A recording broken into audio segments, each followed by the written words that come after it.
अस्सलाम वालेकुम नाज़रीन, मैं हूं इरफान हाशमी और आपको प्रोग्राम दो टोक में लंदन से खुशामदीद कहता हूं। और हमारे साथ मौजूद हैं इब्राहिम राय साहब। राय साहब अस्सलाम वालेकुम। वालेकुम अस्सलाम। राय साहब, तीन खबरों पर तफसील से हम बात करेंगे। पहली खबर शहर इक़्तिदार से आई है, जहां पर एक इंतहाई अहम शख्सियत ने इस्तीफ़ा दे दिया है। और अब क्या मजीद इस्तीफे हम देखेंगे इलेक्शन से पहले, और क्या इसके पीछे कोई साजिश छुपी हुई है, इसकी तफसील भी शामिल करेंगे आज की इस नशिस्त के अंदर। और राय साहब, हमारा पाकिस्तान तहरीक इंसाफ का ये बयान आया कि हमारा किसी के साथ कोई झगड़ा नहीं, ना अदलिया के खिलाफ कोई बयान हम देंगे। और इमरान खान का जेल से क्या पैगाम आया, बैरिस्टर गौहर ने ये भी बताया है, इसकी तफसील भी शामिल करेंगे। राज साहब, आज जो है लेवल प्लेइंग फील्ड के हवाले से सुप्रीम कोर्ट ऑफ पाकिस्तान में समाअत हो रही है और साथ ही साथ अडयाला जेल में साइफर की समाअत भी होगी। हालांकि 11 तारीख तक इस पर हुक्म इम्तनाई जो है वो दिया गया, लेकिन इसके बावजूद जो है वो समाअत धड़ाधड़ जो है वो अडयाला जेल के अंदर हो रही है। और राय साहब, पाकिस्तान और पूरी दुनिया में जहां जहां भी पाकिस्तान तहरीक इंसाफ के लोग बसते हैं, जो वोटर हैं, जो सपोर्टर हैं और जो इस जमात के साथ जुड़े हुए हैं, वो आज देखना चाहते थे कि टेलीथॉन ट्रांसमिशन और हिस्सा डालना चाहते थे। लेकिन पाकिस्तान से खबर ये आ रही है कि वहां पर इंटरनेट के ऊपर हुकूमत वक्त का, निगरान हुकूमत का लाठी चार्ज हुआ है।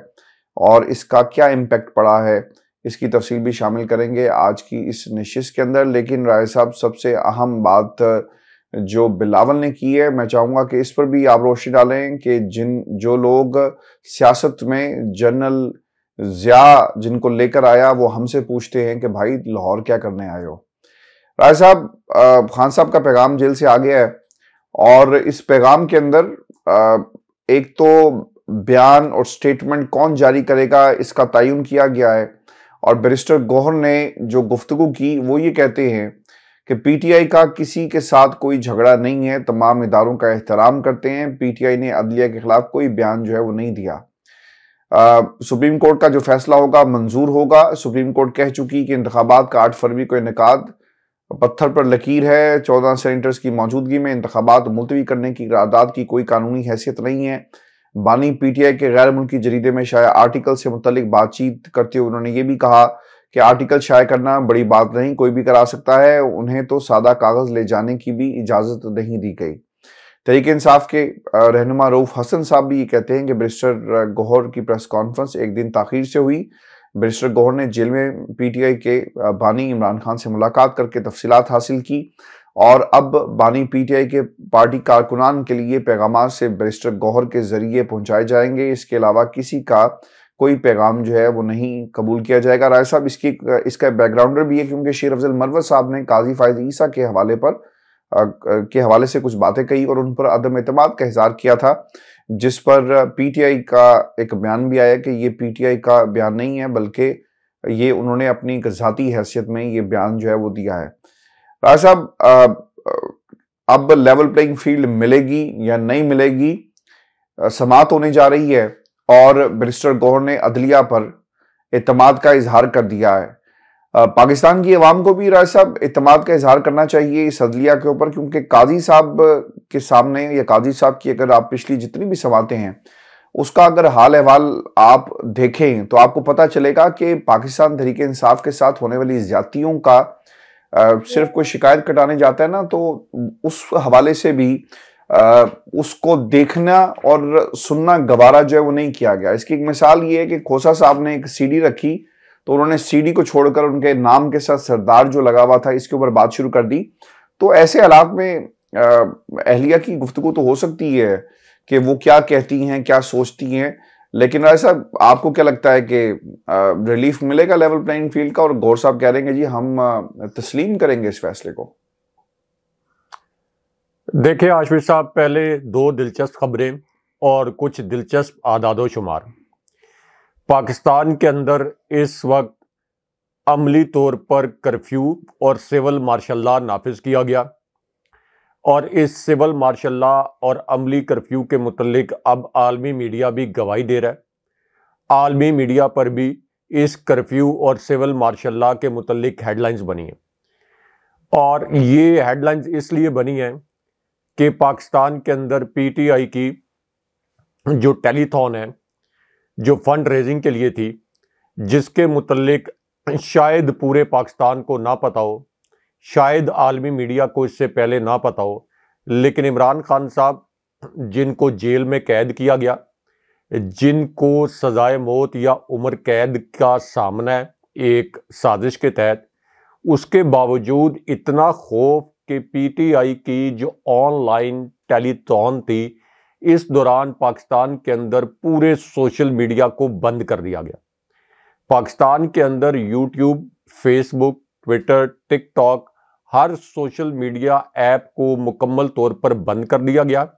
और आपको पता है, मुझे पता है, हमारे व्यूअर्स को पता है कि इस वक्त इंटरनेट पाकिस्तान में या पूरी दुनिया के अंदर ये इंसानों के लिए एक तरह से इस्तारतन, मैं कह रहा हूँ, ये सांस लेने का मसला बन गया। 30 सेकंड तक अगर किसी का इंटरनेट बंद हो जाए तो लोग फौरन जो अपना इंटरनेट सर्विस प्रोवाइडर है उसको कॉल करके ये जानने की कोशिश करते हैं कि इंटरनेट क्यों बंद है।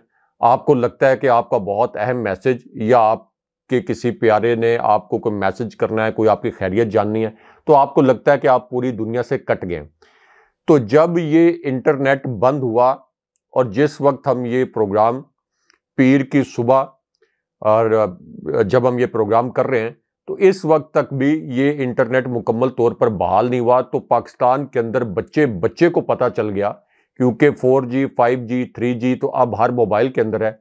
जब वो इंटरनेट नहीं चल रहा था तो हर किसी ने ये इस्तफसार किया, हर किसी ने ये जानने की कोशिश की कि आखिर क्या हुआ है।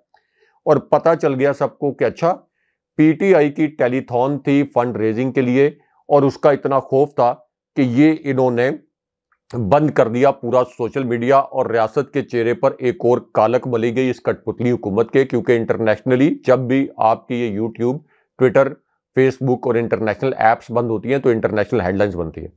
तो आप अंदाजा कर लें कि इलेक्शन में सिर्फ एक माह रह गया है। तहरीक इंसाफ से उसका इंतखाबी निशान बल्ला छीना जा चुका है। तहरीक इंसाफ के उम्मीदवारों के नॉमिनेशन पेपर बहुत बड़ी तादाद में मुस्तरद किए जा चुके हैं। प्री पोल रिगिंग जिस किस्म की हुई है, इसकी कोई मिसाल नहीं मिलती पाकिस्तान की तारीख में। कागजात नामजदगी जिस तरह से छीने गए हैं, और उसके बाद अब भी इलेक्शन कमीशन इसी तरह कुछ और अहम हलकों के नुमाइंदे, और जिस तरह से सेनेट में एक नाम नेहाद करारदाद मंजूर हुई इलेक्शन को डिले करने के हवाले से, और फिर हारे हुए लश्कर के कमांडर का भी एक बड़ा, आप ये कह लें कि इमरान खान साहब पर अपनी जानिब से उसने जो वार किया है उसके मुतल्लिक भी एक दिलचस्प खबर आई। और ये वही हारे हुए लश्कर के कमांडर हैं जो कि एक एम्बेसी से अपनी गुफ्तगू लीक करवा चुके हैं।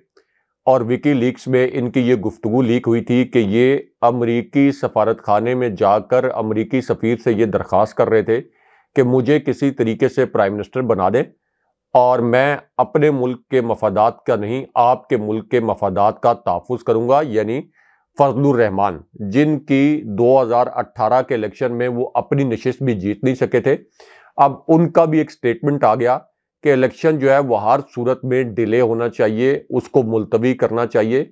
यानी इस वक्त इमरान खान साहब का इतना खौफ है उनकी पार्टी के खिलाफ इतने इकदाम करके, जिसकी पाकिस्तान की तारीख में मिसाल नहीं मिलती।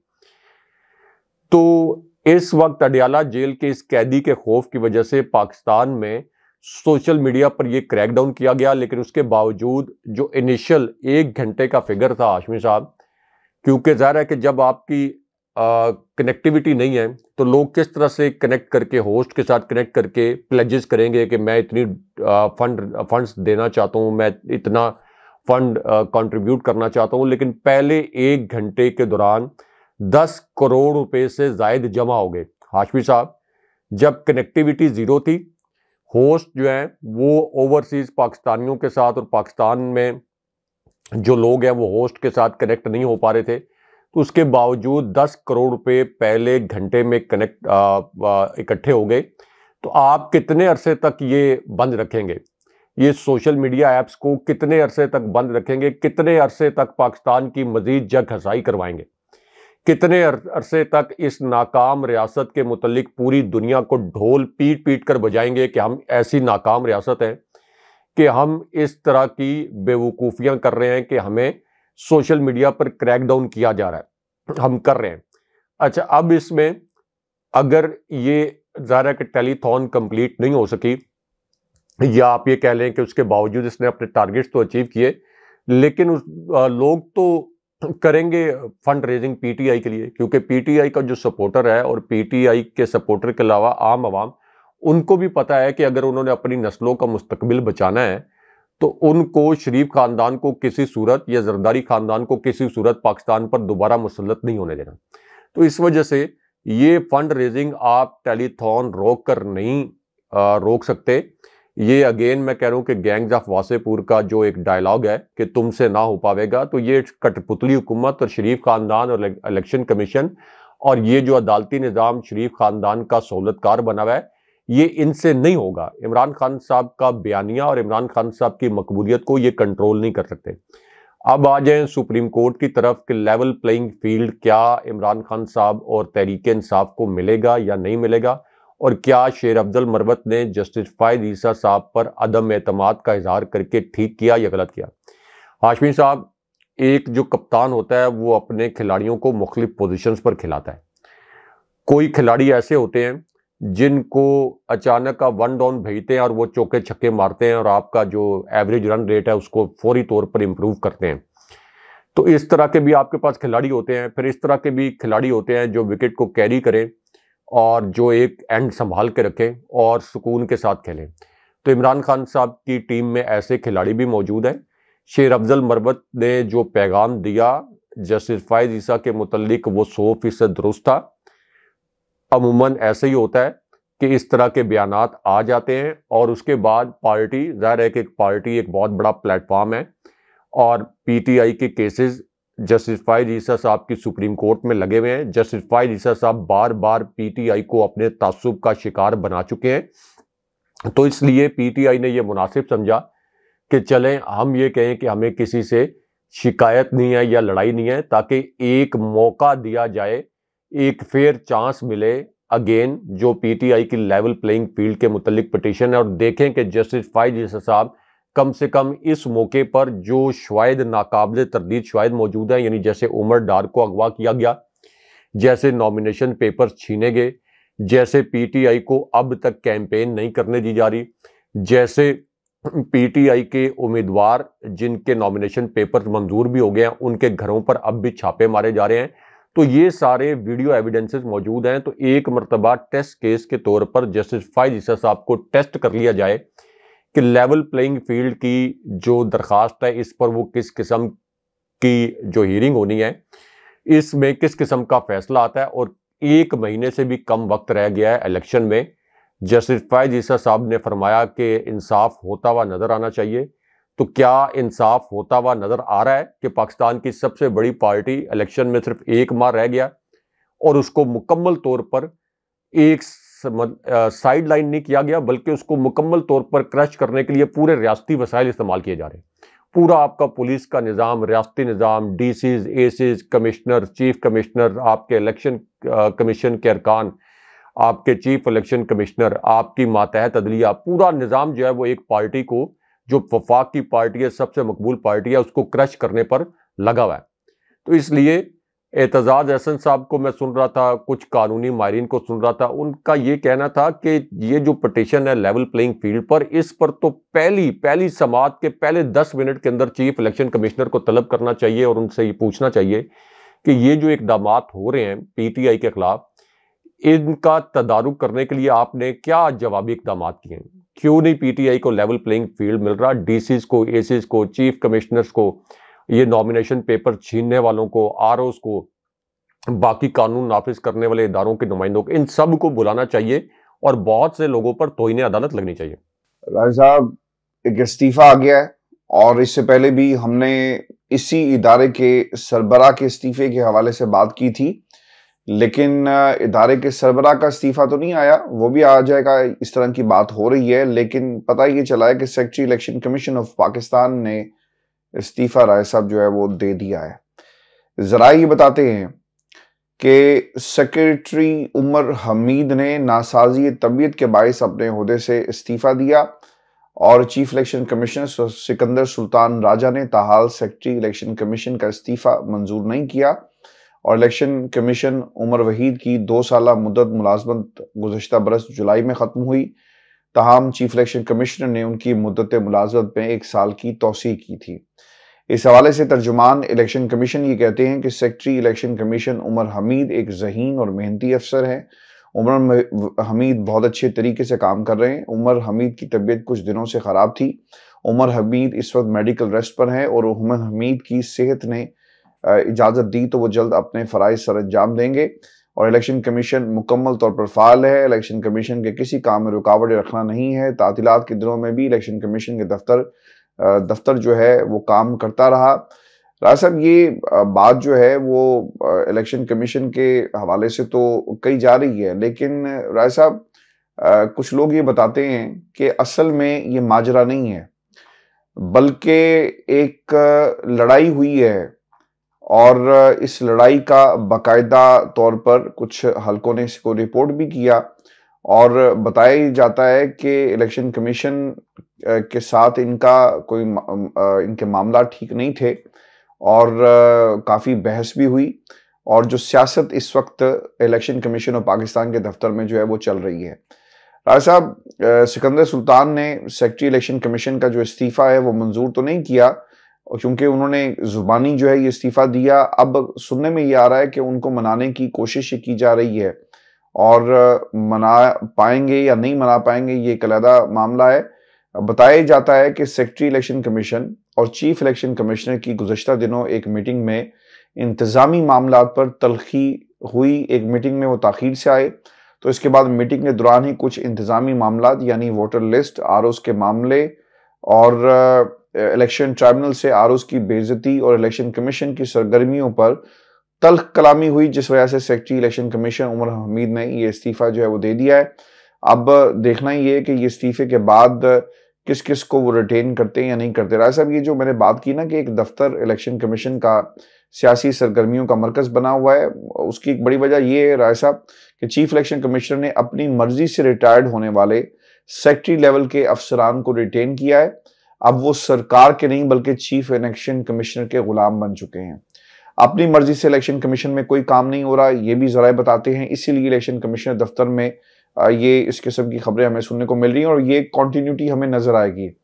माजी में राय साहब कश्मीर और गिलगित के इलेक्शन के दौरान धांधली की कोशिश की गई। इलेक्शन कमीशन ने नून लीग और पाकिस्तान पीपल्स पार्टी को जितवाने के लिए साजिश की। इंतजामी तौर पर काफ़ी अफसरान के इख्तलाफात पैदा हुए और इन्हीं इख्तलाफात की वजह से जून में इलेक्शन कमीशन के, आपको याद होगा कि डायरेक्टर प्रोजेक्ट मैनेजमेंट यूनिट थे ECP election commission Pakistan Mohammad Saad, उन्होंने भी अपने ओहदे से इस्तीफा दे दिया था और फिर डायरेक्टर HR अंजुम बशीर शेख भी जो है वो इलेक्शन कमीशन को छोड़ गए थे। अब राय साहब लग ये रहा है कि इख्तलाफात मजीद बढ़ेंगे और इन्हीं इख्तलाफात की वजह से इलेक्शन कमीशन के जो प्रिंसिपल स्टाफ ऑफिसर हैं नदीम जुबैर, उन्होंने भी और दीगर स्टाफ को भी जो है वो मुअत्तल किया गया और ये खैर इख्तलाफात उनके पुराने हैं। तो वन मैन शो हमें इलेक्शन कमीशन ऑफ पाकिस्तान में नजर आता है।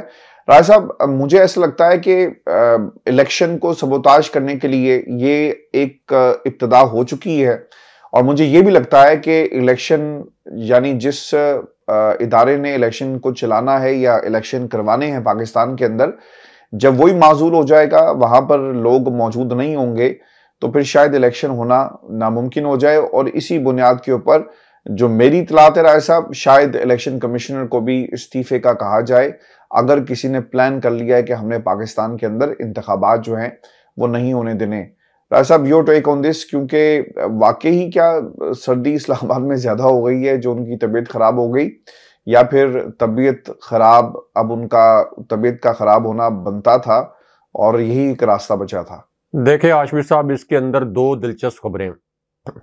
एक तो chief election commissioner election commission के अंदर एक डिक्टेटर के तौर पर काम करते हैं। इस हवाले से दो खबरें मैं पहले भी ब्रेक कर चुका हूँ। कुछ कॉन्ट्रैक्ट पर जो ऑफिसर्स थे उन्होंने इससे पहले भी चीफ इलेक्शन कमिश्नर के खिलाफ बगावत भी की और उनके खिलाफ खबरें लीक भी की कि ये किस तरह से एक आमिर के तौर पर इलेक्शन कमीशन को चला रहे हैं। लेकिन अब ये जो सेक्रेटरी इलेक्शन कमीशन है, इनका जो इस्तीफा है इसकी वजूहात जो बताई गई हैं कि चीफ इलेक्शन कमिश्नर के साथ एक झगड़ा हुआ और एक बदतमीजी का वाकया हुआ, इसकी वजूहात पसे पर्दा बड़ी दिलचस्प और कुछ और भी हो सकती हैं, क्योंकि ये secretary election commission supreme court में इलेक्शन ना कराने के मामले पर बड़ा एग्रेसिव स्टैंस लिए हुए थे। इन्होंने बड़ा एग्रेसिव स्टैंस लिया सुप्रीम कोर्ट के जज साहिबान से, यानी जब चीफ जस्टिस बंदयाल थे, तो बड़ी बदतमीजी भी की इन्होंने, ये सेक्रेटरी इलेक्शन कमीशन ने। इसका मतलब यह है कि ये उस साइड पर थे जो कि किसी भी सूरत इलेक्शन ना कराने के हक में थे कि इलेक्शन हमें नहीं कराना चाहिए। अब इनके मुतल्लिक ये जो खबर आई है कि 6 दिन से बीमार थे और इस वजह से उन्होंने इस्तीफा दे दिया, इस खबर को आप उस खबर के साथ भी मिला के पढ़ें कि सेनेट में इलेक्शन मुलतवी करने की करारदाद मंजूर हो गई। सादिक संजरानी किसके नुमाइंदे हैं सबको पता है। जिन लोगों ने इस करारदाद के हक में वोट दिया या जिन लोगों ने करारदाद की मंजूरी के वक्त कोरम की निशानदेही नहीं की, वो किन अहम हलकों की सियासत करते हैं, उस खबर को, उसके बाद फजलुर रहमान ने जो कहा कि इलेक्शन मुलतवी होना चाहिए, इस खबर को और सेक्रेटरी इलेक्शन कमीशन के इस्तीफे की खबर को, ये तीनों खबरें इकट्ठी मिलाकर पढ़ें तो एक बड़ा स्ट्रॉन्ग इंप्रेशन ये बनता है कि कहीं ना कहीं इलेक्शन को मुलतवी करने का एक प्लान जो है वो फाइनलाइज किया जा रहा है। Chief election commissioner Sikandar Sultan Raja चूंकि अब ये कमिटमेंट कर चुके हैं और ये कह बैठे हैं कि मैंने इलेक्शन करवाना है, सुप्रीम कोर्ट बहुत आगे जा चुकी है। 8 फरवरी के मुतल्लिक चीफ जस्टिस फायद ईसा साहब ये भी कह चुके हैं कि जो इलेक्शन मुलतवी करने के मुतल्लिक बात करेगा उसके खिलाफ हम आर्टिकल 6 के तहत कार्रवाई करेंगे। और चीफ इलेक्शन कमिश्नर को ये भी पता है कि 8 फरवरी से आगे अगर वो इलेक्शन लेकर गए फिर तो वो किसी सूरत भी आर्टिकल 6 से आने वाले दिनों में और आने वाले वर्षों में नहीं बच सकेंगे। तो अब ये लगता है कि पहले सेक्रेटरी इलेक्शन कमीशन के इस्तीफे के बाद, फिर इलेक्शन कमीशन के अंदर कुछ और इस्तीफों के बाद ये एक एक्सक्यूज सामने लाया जाएगा कि इलेक्शन कमीशन फाल नहीं रहा, इलेक्शन कमीशन के पास अब वसाइल नहीं है इलेक्शन करवाने के लिए।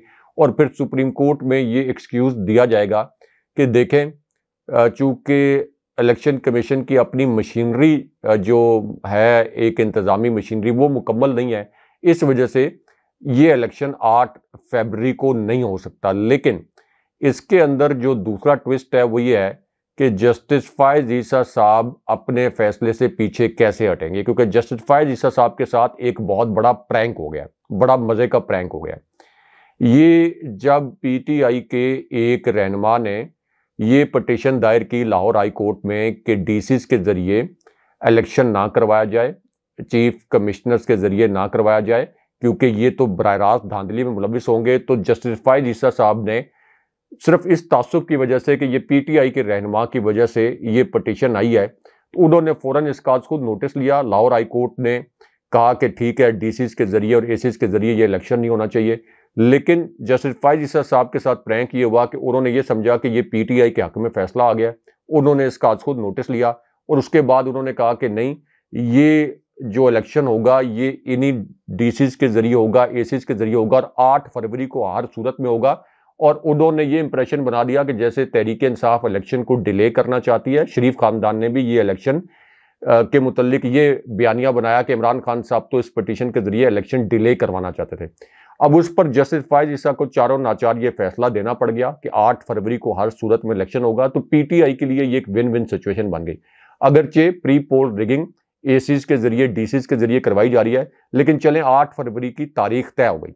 अब जब जस्टिस फायद ईसा साहब ने जल्दबाजी में पीटीआई को तासुब का निशाना बनाने के लिए ये तारीख अब तय कर ली, तो इससे पीछे हटना जस्टिस फायद ईसा साहब के लिए नामुमकिन है। इसका मतलब यह है कि इलेक्शन कमीशन में इस्तीफे दिलवाकर इलेक्शन कमीशन को मफलूज करवाने के बावजूद सुप्रीम कोर्ट के लिए ये नामुमकिन होगा कि वो अपने फैसले से पीछे हटे। और अगर सुप्रीम कोर्ट अपने फैसले से पीछे हटेगी, जस्टिस फायद ईसा अगर अपने फैसले से पीछे हटेंगे, तो जस्टिस फायद ईसा साहब को याद रखना चाहिए कि उनका जो टेन्योर है ये टोटल 6-7 महीने का रह गया है।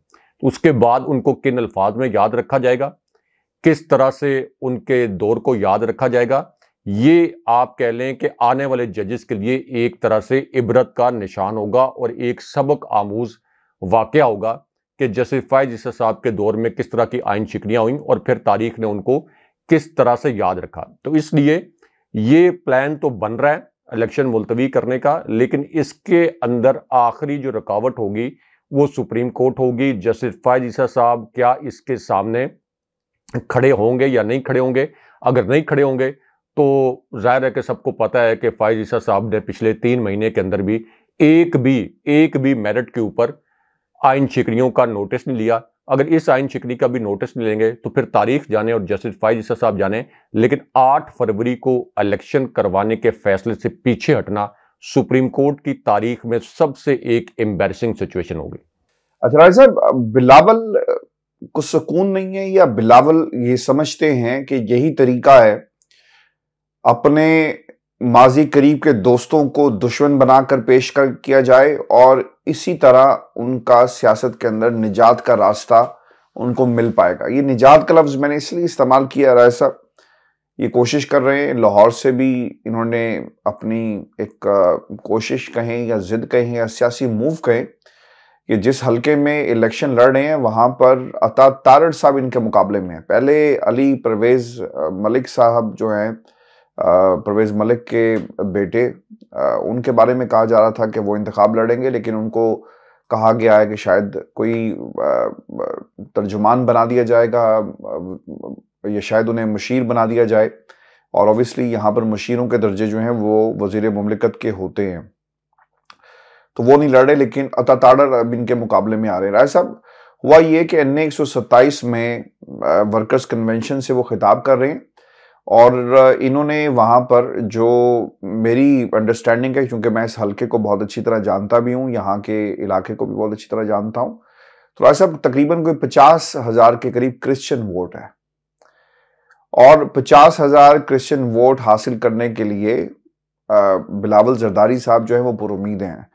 खबर ये भी है और आवाज उस इलाके के अंदर ये पड़ रही है, हल्के के लोगों से अगर आप बात करें और आप सर्वेस करवाएं तो जो क्रिश्चियन कम्युनिटी है, बताया ये जा रहा है कि पीपल्स पार्टी वोट खरीदेगी और अगर 50,000 में से एक बड़ा नंबर ये लेने में कामयाब हो गए तो ऑब्वियसली ये टफ टाइम दे सकते हैं अता तारड़ को, और बिलावल का मुकाबला अता तारड़ के साथ हो तो मेरा ख्याल है कि राय साहब अता तारड़ से हैवी वेट जो है वो बिलावल होंगे और बेशक लाहौर हो। और इसके पीछे मंतक ये है कि NA 127 में बिलावल ने जो अपने कागजात जो हैं जमा करवाए कि हम नून लीग को सियासी तौर पर एक ताना भी दे सकेंगे अगर हम जीत गए कि हमने तुम्हें तुम्हारे घर में जाकर शिकस्त दी, हमने तुम्हें तुम्हारे घर के अंदर जाकर मारा, हमने तुम्हें तुम्हारे घर के अंदर जाकर जो है बताया कि अवाम में मकबूल कौन था।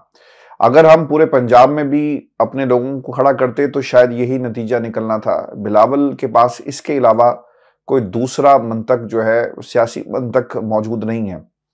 राय साहब जो गुफ्तगू की है बिलावल जरदारी ने, वो ये कहते हैं कि जनरल जिया की वजह से मुसल्लत लोग पूछते हैं कि हम लाहौर क्यों आए। अच्छा, अब जनरल जिया ऑब्वियसली इनकी एक हिस्ट्री है। जनरल जिया भुट्टो खानदान के लिए या जरदारी, बिलावल जरदारी के फैमिली के लिए उसकी एक हिस्ट्री है, एक अपनी सिग्निफिकेंस है। और जनरल जिया को ये किस नज़र से देखेंगे, ऑब्वियसली एक हेट्रेड आपको ज़रूर मिलेगी और होनी भी चाहिए। अब उनके हवाले से उन्होंने कहा कि लाहौर किसी बिजनेसमैन का है ना किसी खिलाड़ी का, लाहौर शहीद जुल्फ़कार अली भुट्टो का है। हम इलेक्शन लड़ने के लिए कहीं और नहीं, अवाम की तरफ देख रहे हैं। लाहौर से अपना रिश्ता जोड़ने के लिए वापस आया हूं। वो 90 की तकसीम और नफरत की सियासत को हमेशा के लिए दफन कर देंगे। अवाम 8 फरवरी को तीर पर ठप्पा लगाए 300 यूनिट तक बिजली मुफ्त देंगे, लाहौर में मुफ्त इलाज की सहूलत देंगे, लाहौर वालों को लंदन जाने की जरूरत नहीं पड़ेगी। पीपल्स पार्टी की हुकूमत आई तो तनख्वाहें दोगुनी कर देंगे। पीपल्स पार्टी 3 नस्लों से गुर्बत और बेरोजगारी का मुकाबला करती आ रही है। फिर उन्होंने ये भी कहा कि एक ही शख्स को पहली बार, दूसरी बार, तीसरी बार और चौथी बार वज़ीर-ए-आज़म मुंतखब करना है। ये समझते हैं कि हमें मार मार कर डरा सकते हैं, तो ये उनकी गलती है। ये कहते हैं कि हम क्यों आए, मैं पूछता हूं कि ये क्यों आए। ये जनरल ज़िया-उल हक की वजह से शहर में मुसल्लत हुए। साहब, लाहौर बिलावल का कब से हो गया और लाहौर पर कब्जा छुड़वाने के लिए वो कहते हैं मैं आ रहा हूं। देखें आशिफ साहब, ये असल में 2 माफियाज की जंग है। यानी एक इलाका दो माफियाज जो हैं उसको क्लेम करने की कोशिश कर रहे हैं। दोनों माफियाज ऐसे हैं जिनको मैंने या आपने नहीं, अदालती फैसलों के नतीजे में माफियाज, करप्ट, इश्तिहारी और मुजरिम करार दिया गया। ये दोनों माफियाज यहाँ पर बड़े पैमाने पर वोट खरीदेंगे। इससे पहले वीडियोस वायरल होती रही हैं जहां पर नून लीग के रहनुमाओं ने लाहौर में वोट खरीदे। तो अगर बिलावल जरदारी इसी हल्के की हैं, इसी हल्के साहब, बिल्कुल मेजॉरिटी वीडियोस इसी हल्के की हैं, इसी हल्के की हैं। तो बिलावल जरदारी अगर सिंध से लूटा हुआ पैसा लाकर यहां से वोट खरीदने का उन्होंने प्लान बनाया हुआ है, तो उनको ये भी पता होना चाहिए कि शरीफ खानदान जो है उसके पास भी लूटे हुए पैसे की कमी नहीं है। वो भी यहाँ पर तमाम अपने वसाइल इस्तेमाल करेंगे। लेकिन अगर फ्री एंड फेयर इलेक्शन होता, पीटीआई के कैंडिडेट्स को इलेक्शन लड़ने की इजाज़त होती, क्रैकडाउन ना होते, कैंपेन करने की इजाज़त होती, तो ये जितने मर्जी यहाँ पर अपने वसाइल का इस्तेमाल करते वोट खरीदते, आप देखते कि इन दोनों माफियाज को यहाँ पर इबरतनाक शिकस्त हो जाती। क्योंकि बिलावल जरदारी जो कह रहे हैं कि मैं लाहौर में ये तरक्याती काम करवाऊंगा, वो पंजाब के आवाम को पता है कि पीपल्स पार्टी तो किसी भी सूरत या हुकूमत नहीं बना सकती। इस स्पेसिफिक हल्के में जो आपने वोटों के खरीदो फरोख के हवाले से बताया, ये बड़ी कैलकुलेशन के बाद इन्होंने इस हल्के का इंतखाब किया है। आसिफ अली जरदारी, उनको पता होता है कि नोटों की कितनी बोरियां लेकर आनी है, लेकिन इसके अंदर जो अच्छा, मैं आपको एक खबर दूं, मेरी ना नून लीग के ये जो राय साहब इलेक्शन ऑब्वियसली एक हवा बनती है, लेकिन ग्राउंड पे इलेक्शन जो है ना वो आपके वो लोग लड़ते हैं जो उस हल्के में उठते बैठते हैं, जिन्होंने जो यूनियन की सतह पर उनको पता है कि कौन सी वार्ड और कौन सी जो कहाँ पर वोटर है और उसको कैसे मोबिलाइज करना है, ये पहले से काम शुरू हो जाता है। मेरी एक शख्सियत से बात हुई इसी हल्के की, तो पहले तो वो अली परवेज के लिए बाकायदा कर रहे थे, कैंपेन भी कर रहे थे, उनके बैनर्स भी लग रहे थे, सब कुछ हो रहा था। लेकिन बताया ही जाता है कि जब से ये जो तारड़ साहब का नाम लिया गया है, तो अब नून लीग के अंदर और जिन लोगों ने कैंपेन चलानी है या लोगों को मोबिलाइज करना है, वो खुद डामाडोल हैं कि आप जो कहते हैं ना कि इनसे नहीं हो पाएगा, तो राज साहब वो कह रहे हैं कि इनसे नहीं हो पाएगा। देखिए, अताउल्लाह तारड़ और अली परवेज के मुतल्लिक एक दिलचस्प स्टोरी हमारे पास है, अगले प्रोग्राम में शेयर करेंगे। प्रोग्राम का टाइम कुछ ज़्यादा हो गया और उससे पता चलेगा कि लाहौर का ये हल्का जो है असल में किस पार्टी के पास जाएगा। बहुत शुक्रिया सब, ये शो था आज का हमारा। अपना कमेंट जरूर भेजिएगा, चैनल को सब्सक्राइब करना मत भूलें। मुझे और इब्राहिम राय साहब को इजाजत दीजिए। अल्लाह ने के बाद। अल्लाह ने के बाद।